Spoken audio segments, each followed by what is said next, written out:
Welcome to Wild Ideas Worth Living, a show where we talk to experts who've taken a wild idea and made it a reality so you can too. From people who have sailed around the world to those who've started thriving businesses and even broken records, some of the wildest ideas can lead to the most rewarding adventures. I'm your host, Shelby Stanger, and I hope you enjoy this show. Welcome to episode 9 of Wild Ideas Worth Living. Today we have the one and only Bethany Hamilton. When Bethany was 13 years old, she had her left arm taken by a tiger shark. She's pretty much been unstoppable ever since. She's surfed against and beaten the best surfers in the world, placed in the shows like The Amazing Race. She's now a wife, a mom to an adorable son, an entrepreneur. She has her own charity called Friends of Bethany that does so much good. She speaks all around the world to audiences of over 20,000 people. And right now she's making a movie called Unstoppable with a guy named Aaron Lieber, a great filmmaker. This is how I met her last year. I got to watch Bethany surf a 60-foot wave at Jaws in person in Maui, and she's just incredibly empowering to be around. Bethany makes me be a better person. She's the kind of person that has an infectious personality that just makes you want to be better. The sound quality in this episode is not the best of all of my shows, but sometimes when you live wildly like Bethany does, and you live on an island, cell service isn't always that great. It's a quick episode, so you can just get to know Bethany, and I have a feeling we'll have her on again. But I love how in this episode, she talks about how she trains for big waves, her thoughts on breath holding, her thoughts on public speaking, and so much more. I apologize again for the sound quality. It's a short episode, but it's a great way to meet Bethany Hamilton. I hope you enjoy the show. This episode was brought to you by the Surf Diva Surf School. I've taught at Surf Diva for years and seen hundreds of men and women learn to ride waves, and it literally changes their lives. If you go to surfdiva.com and book a lesson online or on the phone, tell them the code WILD IDEAS, you'll get a $10 gift card to use towards your next lesson or in store.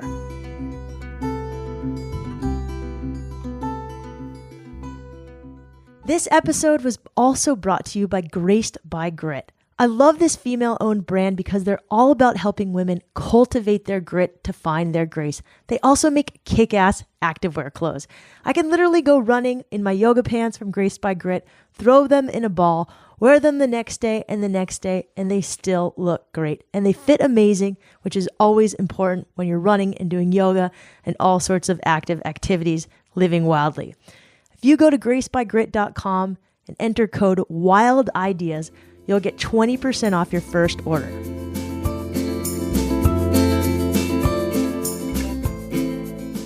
All right, well, welcome to Wild Ideas, Bethany Hamilton, arguably my most favorite athlete in the world, someone I actually got to spend some time with recently. I love talking to Bethany. She honestly just makes me a better person to be around. So, Bethany, I'm really excited to have you on the show. Thank you so much for being available. I know you're one of the busiest humans ever, so I appreciate it. Thank you, Shelby. Glad to be here. You're welcome.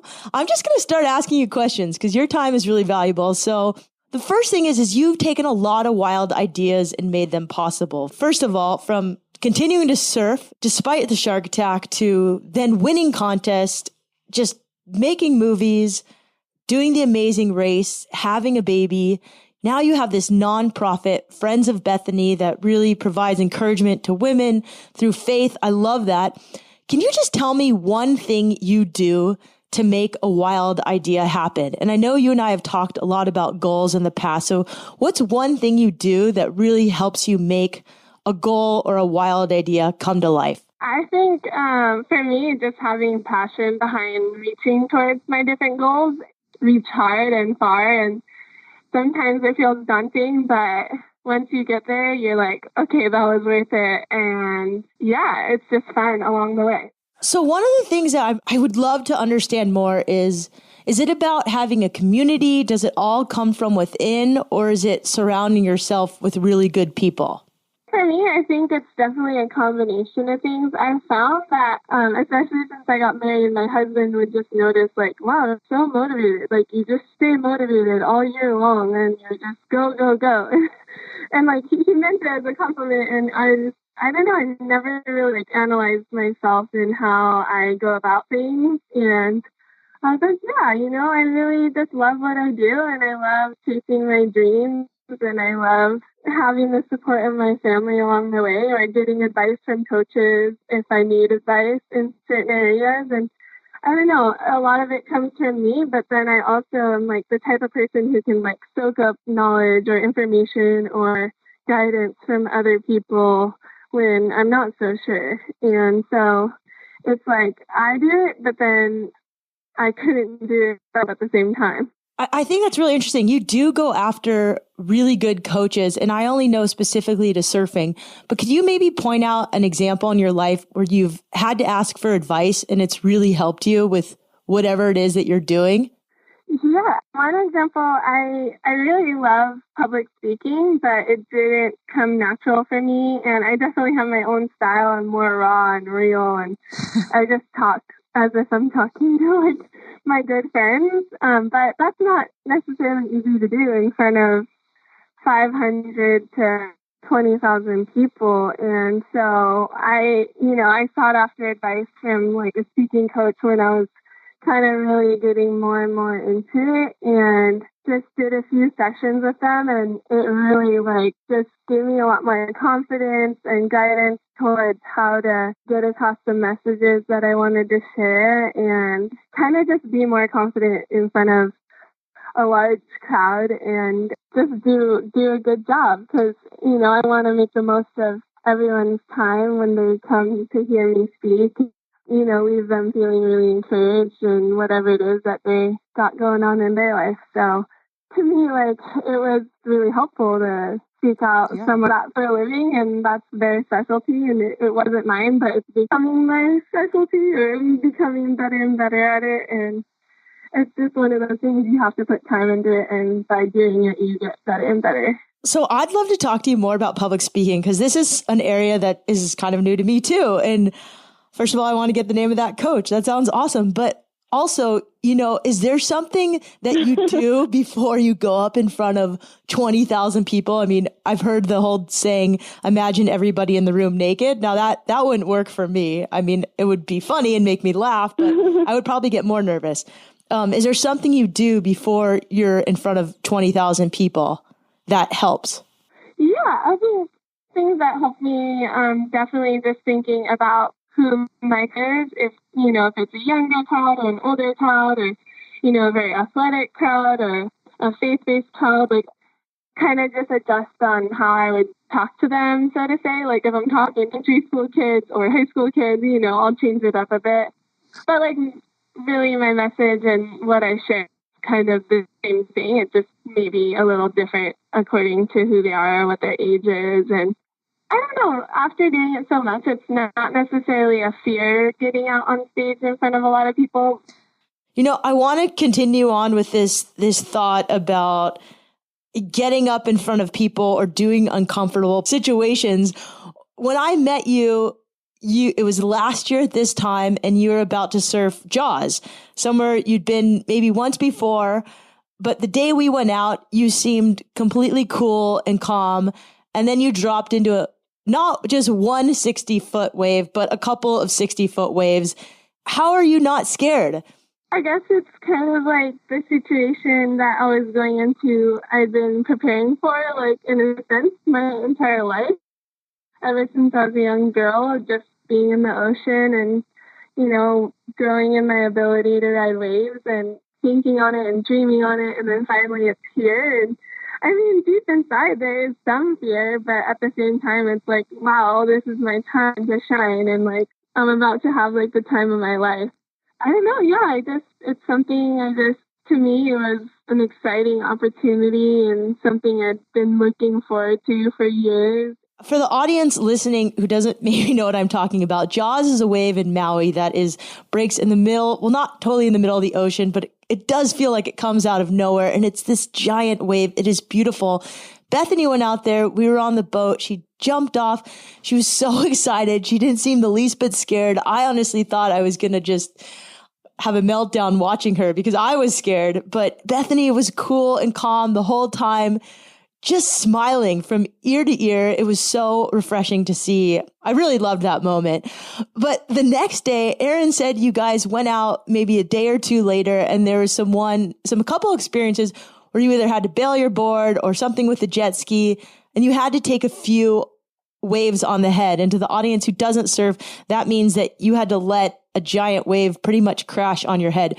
So what goes through your head as a surfer when you know you're going to have to bail and take a giant wave on the head? I'm always just kind of focusing on staying calm because you're able to preserve your oxygen a lot more when you stay calm. Yeah, I remember I'm paddling out as hard as I could, but I realized I'm not going to make it. And there's this humongous set of the day coming, about to crash on my head. And I didn't make it. And I just got completely annihilated and super pounded. And basically I was like ragdolled underwater. But I just kind of stayed calm and focused on preserving my breath and my oxygen, which is what you need to do in that sort of a situation. And I came up and got fresh air and was happy to be up and breathing. And I just had to continue to like focus on, it's almost like just getting to like a focus state point. And yeah, it's like such an odd thing to relax when you're getting pounded by like 20, 30 foot waves. So is there things that you do to prepare for this? Do you do breathing techniques? Do you do meditation? Do you do yoga? Yeah, I mean, I've dabbled a bit with free diving and breath holding, and I have a really good breath hold, and I just kind of was doing a lot more breath holding before turning into dive, just in preparation for it. Being in good shape so that I can swim myself up to the surface, and I'm just being confident in my abilities. And there's a jet ski there, and I have all this safety gear on, and can trust that will be there for me and take care of me, but still knowing that I can get myself out of the situation if I need to. Yeah, I think that's really cool. You talk a lot about making sure you're prepared as an individual, and you talk a lot about self-control and the things that you can do as an individual and the power of just everybody as an individual when they have passion. So before I get into the next question, can you talk about how long you can hold your breath? I'm just curious. My best static breath hold was about like 4 minutes, 20 or 30 seconds. That's a long time. That's incredible. I don't know. I think ever since I was little, I go shell diving, and you have to hold your breath as long as you can, and you keep finding more and more shells while you're underwater. So it's like you keep reaching a little bit further, a little bit longer. And then I did like a proper like freediving class, professional instruction, and they just talk a lot about like the body and how the body reacts to holding your breath for different periods of time. And so it's almost like you can hold your breath a lot longer than you know. And it's really mind over the actual matter of it, Yeah. Total one of those mental things. I mean, I love just being in the ocean and trying to like go deep down and hold my breath and kind of have fun with the challenge of it, and like running with a rock underwater and like trying to beat your distance every time. So since we're talking about surfing, I had a couple questions specific to surfing.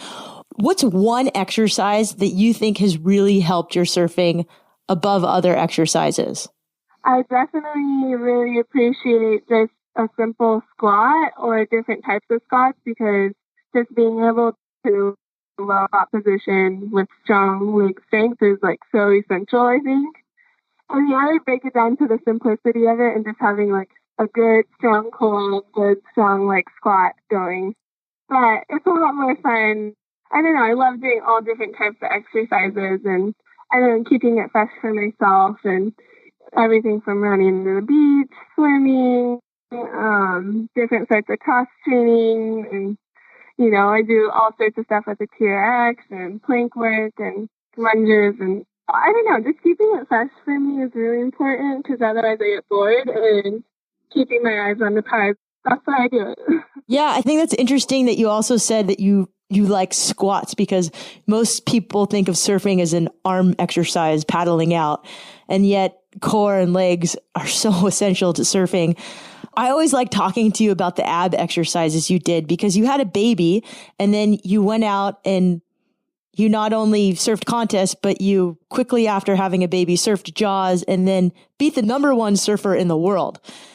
But you had said even from having a baby, you kind of separated your stomach muscles, but you got them back into shape. And I wasn't totally sure how you did it. Yes, I just did a lot of different types of exercising for my core and found like the feeling that your stomach muscles and core feel like after giving birth is just almost like it can be the most discouraging thing ever, but also the most motivating thing ever. And for me, I just found a lot of motivation in like how weak my core felt.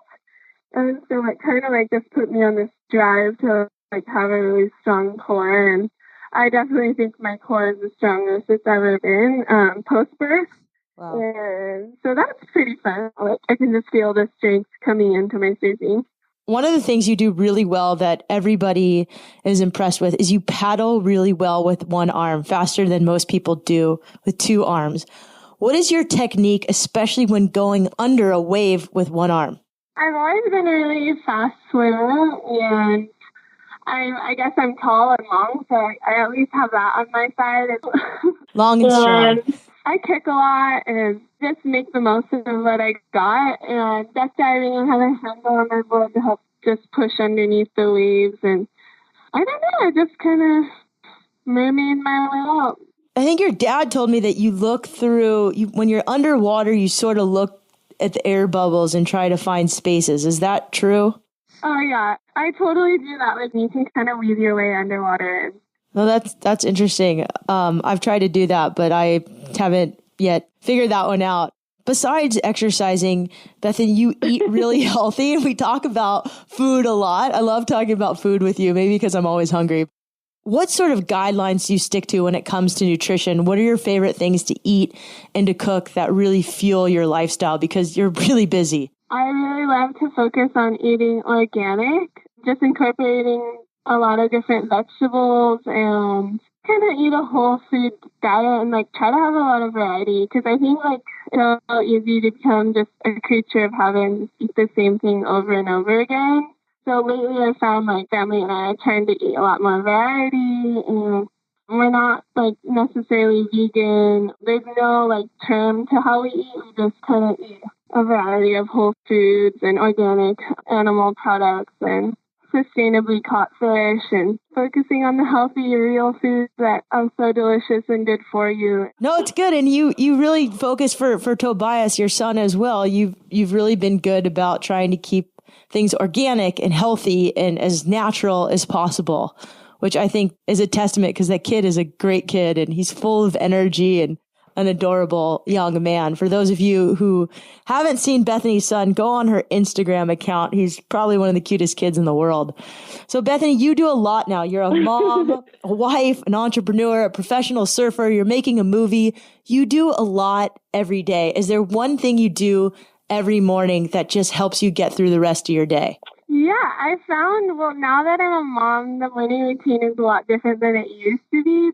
Now my favorite moment in the morning is being able to just wake up and I nurse my son and just have like this serene time with him and my husband, and kind of have a chill morning. It's hard for me to get out of the house before 8 o'clock. I actually really like it though. I just love that time at home with my family, and we'll pray together and eat breakfast.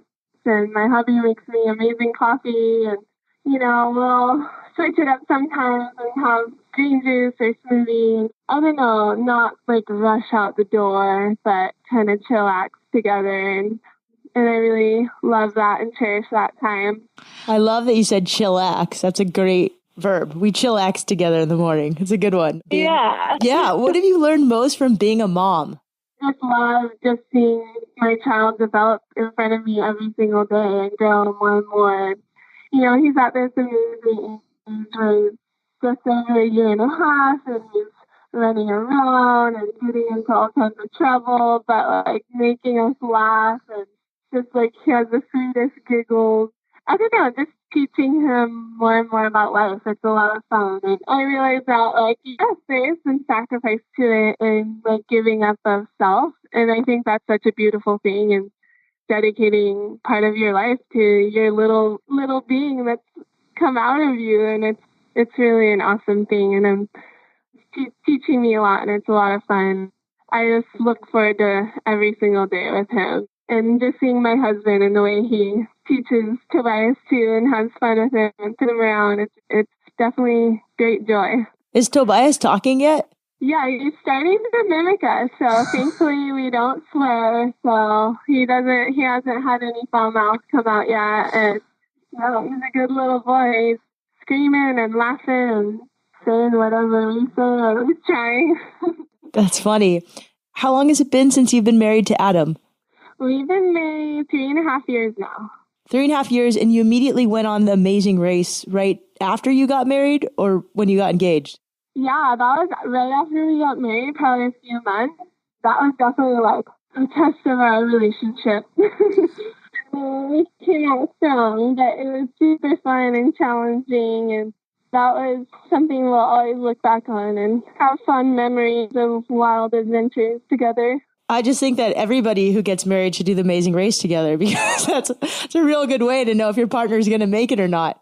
And maybe do it like right before, and then It's probably better advice. I agree. I definitely love sharing life as the two of us, and I think like as Christians, like iron sharpens iron, and we definitely encourage each other in our faith, and I don't know, we can like fall back on each other when different things in our life going on that are harder to deal with, and yeah, just find encouragement in each other. And I've also realized that everything we do affects each other directly. It's just that much more noticeable. Like, so, imperfections, like just having the grace of each other is like such a blessing, and giving each other like that bit of like cheer each other on. Adam, by the way, has become a really good surfer. I just saw a video of him. So good job, Bethany. I saw him in wherever you guys were at that Four Seasons. There's a video of him and he had a wave in there. Yeah, he's totally been ripping. It's been fun to see him get better and better and have more and more fun with it. So I know you don't have a ton of more time. I'm just going to ask you a few more questions. What is something you've learned from going through adversity? Specifically, when you're young, you face adversity from a shark attack. What can we learn about taking a leap despite the things that happened in our past? Yeah, I think like one thing that I've heard said a lot, but it really is true, is like it really does make you stronger when you go through tough times. And the truth is, all of us do go through different things that are really hard to deal with and hard to face. Just finding like what really gives you the strength to push past the hardest of hard times. And I mean, my faith for sure has been kind of my rock and my hard place, and everything that I've been through beyond just losing my arm. I have like different day-to-day things that are hard to deal with and get past, and some days you just feel really down and frustrated or just hopeless. But I think the days that you feel hopeful and can look beyond and push past, just remember what it is that brought you that hope and encouraged you through those hard times. When the next adversity or situation comes your way, you're ready to get past it. That's good advice. What advice would you tell your 15-year-old self if you could go back in time? Get a financial advisor. That's something I wish they taught us in high school, like teach us about finances and taxes and stuff like that. Finances are hard. Taxes, finances, managing money. I completely agree. So managing all that sort of stuff is like such a daunting thing to me. It's like I can go out and like surf and play in the ocean, and then you get back to land and you have to deal with all like the real life adult stuff, and you're like, I don't know what to do. So yeah, as a 15-year-old, I think that would have been good to get some advice in that realm. Because I think I had a lot of great advice in all the different other areas of my life, but that was something like my family wasn't really great at, and I'm still learning today, and it's just something that, I don't know, I think that would have been good to know. Yeah, I think that would be good for every high schooler to know, and college kid. if you could have a message fly across the sky and tell the world one thing, what would you tell the world? Oh, that is a really good question. Probably have to do with my Christian faith and just know that I would want everyone to know how much God loves us all and that all the pain in the world can be overcome through the knowledge of like God's love and what He's done for us. So, Bethany, I know you're working on this movie, Unstoppable. Yeah. Can you tell us just a little bit about it and what we have to look forward to? Yeah, so Unstoppable has been a film Aaron Lieber and I have been working on for over 4 years now. And finally, we're coming to the last finale end of just getting ready to release it this next summer. And I think like a lot of people have heard my story. And of course, like Soul Surfer was a version of my story, but it kind of just was like the initial getting back in the ocean. And so Unstoppable is just more like a real life raw version of my family and I and me going after my passion to surf and beyond just like the initial shark attack phase, but into my professional surfing career. And yeah, just kind of touching on the history of my life too and just kind of how I do it and what drives me and how my passion is even more than I could probably say in words. And just so you know, for the audience, I know a little bit about this movie. There's the scene in Jaws, which is a beautiful shot. There's even a helicopter shot version of it. Bethany surfing in all sorts of countries, pulling air reverses, surfing better than most people. Actually, I just have to ask you this one question. I mean, you surf better than boys. Like, is that ever kind of weird? I mean, is there advice you can give to girls about life? Because I mean, you're beating the boys too. It's great. Yeah, I just have a lot of fun and I work hard at it. I love it. So Bethany, where can fans find out about you? Is the best place Instagram, Facebook, your website? Can you let us all know all of the channels we should find you? Yeah, my website, BethanyHamilton.com, and I'm on all of like the major social media, just at Bethany Hamilton. So keep an eye out for Unstoppable. Everybody check out Unstoppable. It's coming to theaters this summer, and follow at Bethany Hamilton or BethanyHamilton.com. Bethany, thank you so much for being on Wild Ideas Worth Living. I know the sound was a little rough, but hopefully the audience got something out of it. Bethany, I really enjoyed having you. I appreciate it. Thank you, Shelby. Have a good one.